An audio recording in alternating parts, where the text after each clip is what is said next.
Ya, baik, assalamualaikum warahmatullahi wabarakatuh. Perkenalkan, nama saya Widi Dermawal, Stambuk 83 2018 0150. Adapun proposal metode penelitian saya adalah analisis tingkat kesejahteraan petani kelapa sawit di Desa Rada, Kecamatan Bunta, Kabupaten Utara, Provinsi Sulawesi Selatan. Latar belakang: pembangunan pertanian bertujuan untuk meningkatkan kesejahteraan petani melalui peningkatan hasil produksi pertanian. Peningkatan produksi pertanian ini selalu untuk memenuhi bahan baku industri di dalam negeri yang terus berkembang. Kelapa sawit adalah tumbuhan industri penting penghasil minyak masak, minyak industri maupun bahan bakar. Perkebunannya menghasilkan keuntungan besar sehingga banyak perusahaan masuk daerah desa atau kampung untuk mengkonversi hutan rimba dan berkebun lama seperti kebun karet dan sawah pun menjadi lahan perkebunan kelapa sawit. Indonesia adalah penghasil minyak kelapa sawit kedua di dunia setelah Malaysia. Di Indonesia, penyebaran terbanyak berada di Kalimantan Barat, Kalimantan Tengah, dan Kalimantan Timur. Adapun rumusan masalah yaitu bagaimana tingkat kesejahteraan keluarga petani kelapa sawit di Desa Rada, Kecamatan Bebunta, Kabupaten Luwu Utara. Faktor-faktor apa yang mempengaruhi tingkat kesejahteraan keluarga petani kelapa sawit di Desa Rada, Kecamatan Bebunta, Kabupaten Utara? Bagaimana hubungan tingkat kesejahteraan petani dengan faktor yang mempengaruhi tahapan kesejahteraan?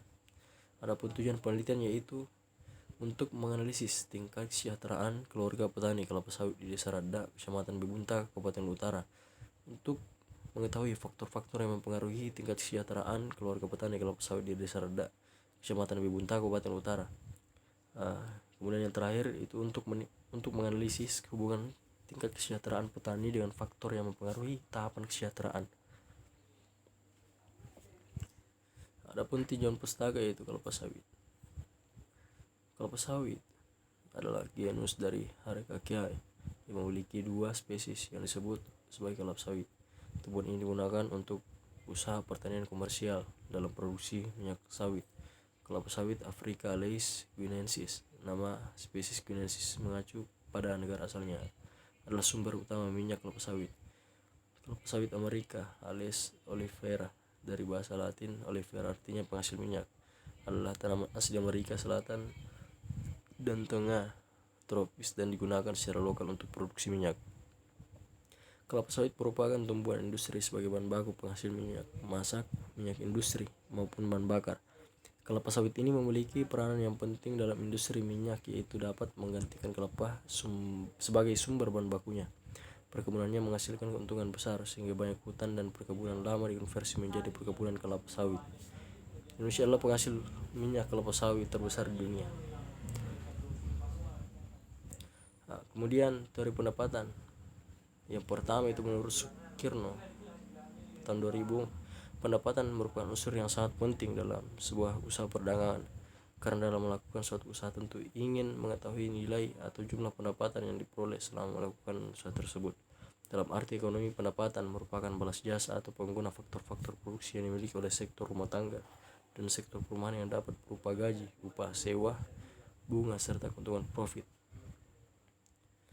Menurut Menandar tahun 2006, pengertian pendapatan adalah suatu pertambahan aset yang mengakibatkan pertambahannya owner equity, tetapi bukan karena pertambahan modal baru dari pemilik, dan bukan pula merupakan pertumbuhan aset yang disebabkan karena bertambahnya liabilitas. Kemudian menurut Sadana Sukirno pada tahun 2000, pendapatan dapat dihitung melalui 3 cara, yaitu cara pengeluaran. Cara ini pendapatan dihitung dengan menjumlahkan nilai pengeluaran pembelanjaan di atas barang dan jasa. Cara produksi. Cara ini pendapatan dihitung dengan menjumlahkan nilai barang dan jasa yang dihasilkan. Cara pendapatan. Dalam perhitungan ini pendapatan diperoleh dengan menjumlahkan seluruh pendapatan yang diterima. Secara garis besar, pendapatan digolongkan menjadi 3 golongan, yaitu yang pertama gaji dan upah, yang kedua pendapatan dari usaha sendiri, yang ketiga pendapatan dari usaha lain. Kemudian menurut Tohar, pendapatan perseorang adalah jumlah pendapatan yang diterima setiap orang dalam masyarakat yang sebelum dikurangi transfer payment. Transfer payment yaitu pendapatan yang tidak berdasarkan balas jasa dalam proses produksi dalam tahun yang bersangkutan. Pendapatan dibedakan menjadi: yang pertama pendapatan asli, yaitu pendapatan yang diterima oleh setiap orang yang langsung ikut serta dalam produksi barang. Yang kedua, pendapatan turunan atau sekunder, yaitu pendapatan dari golongan penduduk lainnya yang tidak langsung ikut serta dalam produksi barang seperti dokter, ahli hukum, dan pegawai negeri. Sedangkan pendapatan menurut perolehannya dibedakan menjadi: yang pertama, pendapatan kotor, yaitu pendapatan yang diperoleh sebelum dikurangi pengeluaran dan biaya-biaya. Kemudian yang kedua, pendapatan bersih, yaitu pendapatan yang diperoleh sesudah dikurangi pengeluaran dan biaya-biaya. Sedangkan pendapatan menurut bentuknya dibedakan menjadi: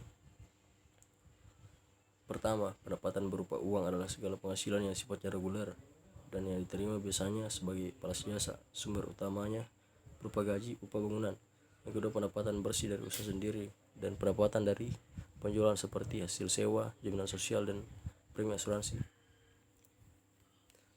Kemudian menurut Widodo Husodo, tingkat pendapatan seorang dapat digolongkan dalam 4 golongan, yaitu golongan yang berpenghasilan rendah, yang kedua golongan berpenghasilan sedang, yang ketiga golongan berpenghasilan menengah, dan yang keempat golongan yang berpenghasilan tinggi.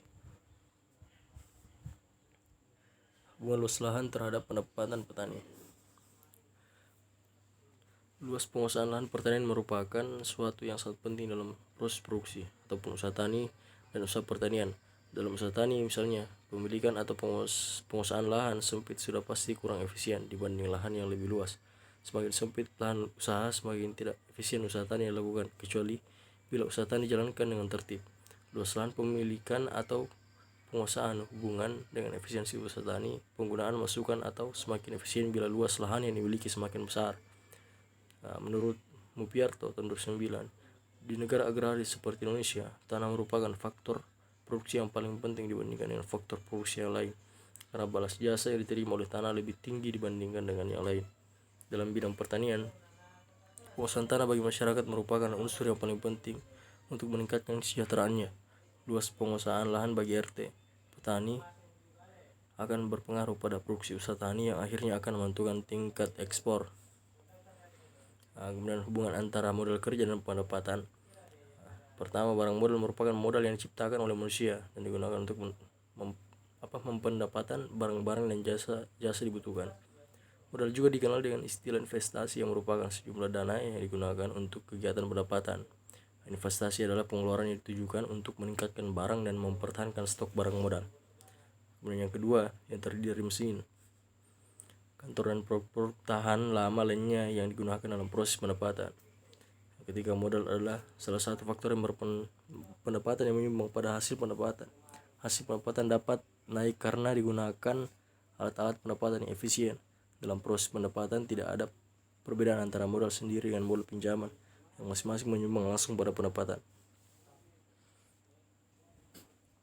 Kemudian hubungan jumlah produksi terhadap pendapatan. Secara luas, produksi dapat diartikan sebagai suatu kegiatan untuk menciptakan atau menghasilkan atau menambah nilai guna terhadap suatu barang atau jasa untuk memenuhi kebutuhan oleh orang atau badan produsen. Kemudian kerangka pikir. Dalam kerangka pemikiran perlu dijelaskan secara teoritis antara variabel bebas dan variabel terikat.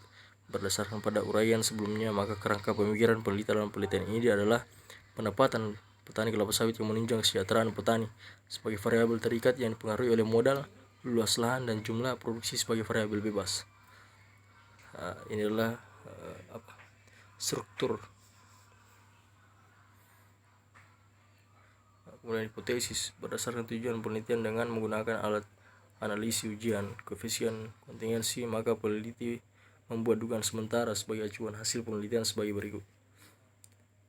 Tingkat kesejahteraan petani di Desa Rada, Kecamatan Bebunta, Kabupaten Utara dibagi dalam beberapa kategori tingkatan sesuai dengan jumlah pendapatan per bulan, yaitu tidak sejahtera, agak sejahtera, dan sejahtera.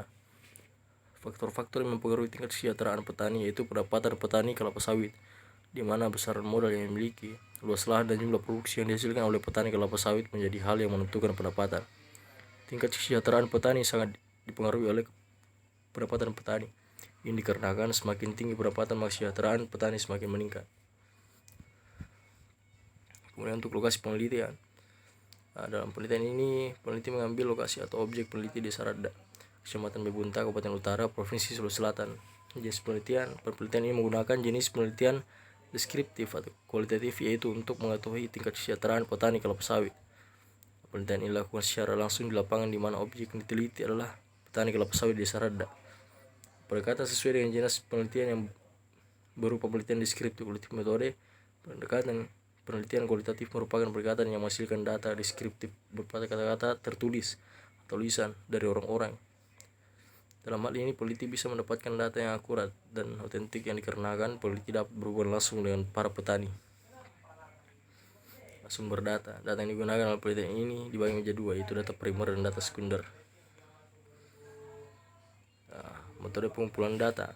Teknik pengumpulan data dalam penelitian ini meliputi beberapa cara. Itu metode observasi. Metode observasi itu metode atau cara-cara menganalisis serta mengadakan pencatatan secara sistematis melalui tingkah laku dengan melihat serta mengamati individu atau kelompok secara langsung.